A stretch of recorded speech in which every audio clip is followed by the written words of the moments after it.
Producciones Emoción Activa presenta Por un Mañana Mejor, el arte de vivir. Y con ustedes, Luis Díaz.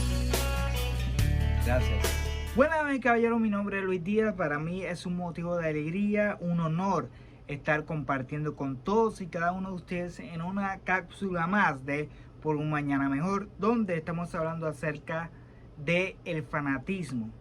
En segmentos pasados hablamos acerca del fanatismo deportivo, hablamos del fanatismo político y hoy vamos a estar hablando acerca del fanatismo religioso. ¿Por qué hay tantas religiones?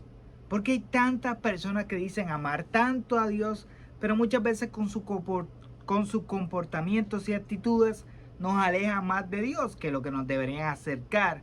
Parece que Dios es para una poca persona, es reservado para unos cuantos santos, pero no para todas las personas. Bueno, yo he tenido el privilegio, he tenido el honor de dirigir algunos ministerios, no solamente aquí en Los Ángeles, en Estados Unidos, sino también en Puerto Rico. Y en esto, nuestra Iglesia Católica tiene una característica muy peculiar, y es que existen muchísimos ministerios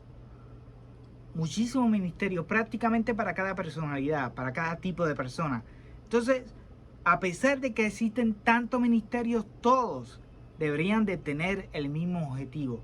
Y este objetivo es acercar a las personas más a Dios. Pero muchas veces con el comportamiento y las actitudes de algunas personas nos alejan más de Dios que acercarnos más a Él. Muchas veces no es lo que creemos, sino cómo vivimos lo que creemos. Y una muestra le voy a dar: el aborto. Nosotros los católicos estamos en contra del aborto. A mí me parece realmente increíble que hayan personas que se den golpes de pecho diciendo que son católicas, pero que apoyan el aborto de acuerdo a las circunstancias. Y una de estas circunstancias es que si la niña, una jovencita, es violada y resultado de esta violación la jovencita queda embarazada, entonces ahí se justifica el aborto. Yo en lo personal no creo que esa sea la mejor opción. Hay otras opciones, no necesariamente el aborto. En fin, en Estados Unidos, el mínimo de los abortos es producto de una violación. Es un número bastante pequeño de abortos realizados en Estados Unidos es a causa de una violación.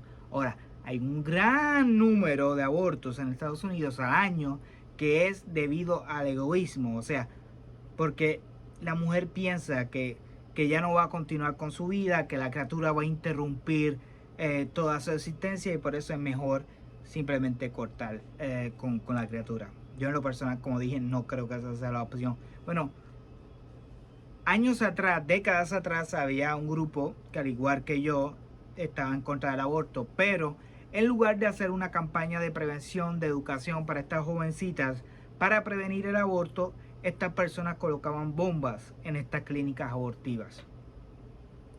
Y esto tenía como resultado que mataran al doctor, si es que se le puede llamar doctor, a las enfermeras, a la joven que presuntamente iba a abortar porque todavía no había abortado, y mataban a la criatura que presuntamente iban a abortar. En fin, mataban a todo el mundo, personal de limpieza y todo el mundo. Y vamos a decirle algo como latinos. Nosotros como latinos vamos a hacer lo que sea con tal de ganarnos el pan de cada día de manera honesta, de manera honrada. Va a haber personas, especialmente en el departamento de limpieza, que van a trabajar ahí y que van a pensar que eso es una clínica de verdad.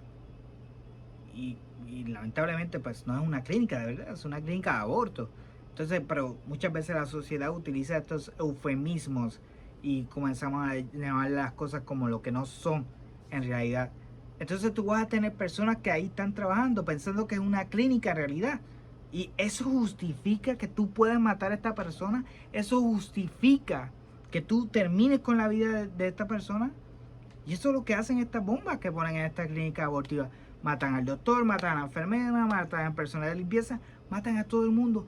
¿Acaso no es eso lo mismo que estamos previniendo o queriendo luchar en contra de la muerte de un ser inocente?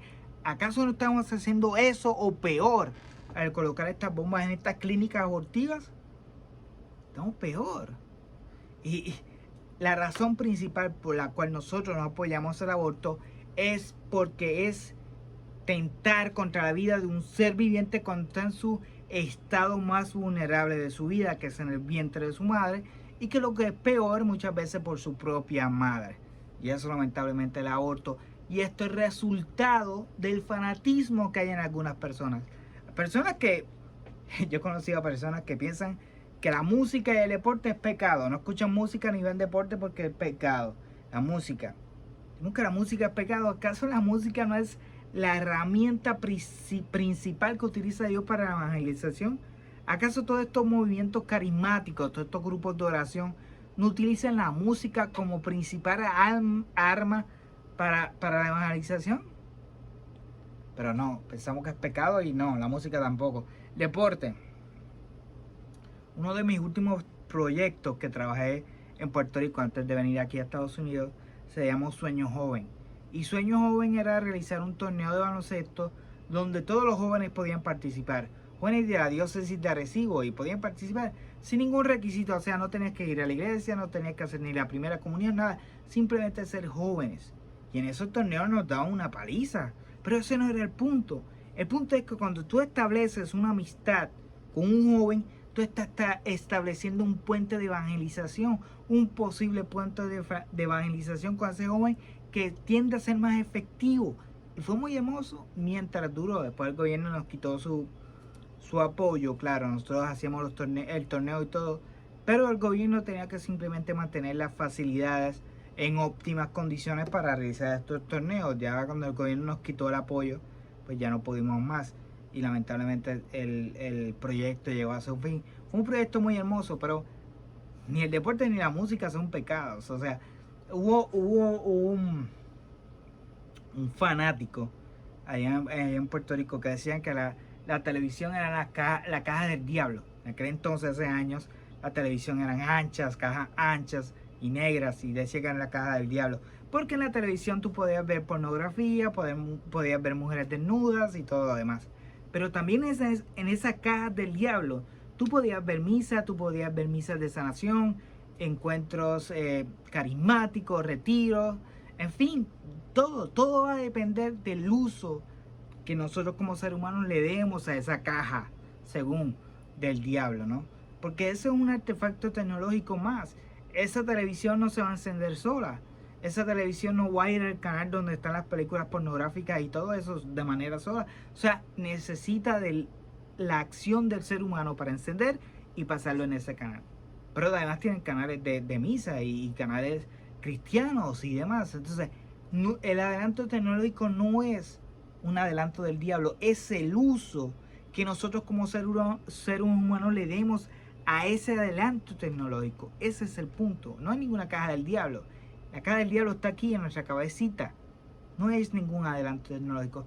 Bueno, mis caballeros, voy a dejarlo hasta aquí. En el próximo segmento vamos a continuar a profundizar más acerca del fanatismo religioso, donde voy a hablar acerca de las características del fanático religioso.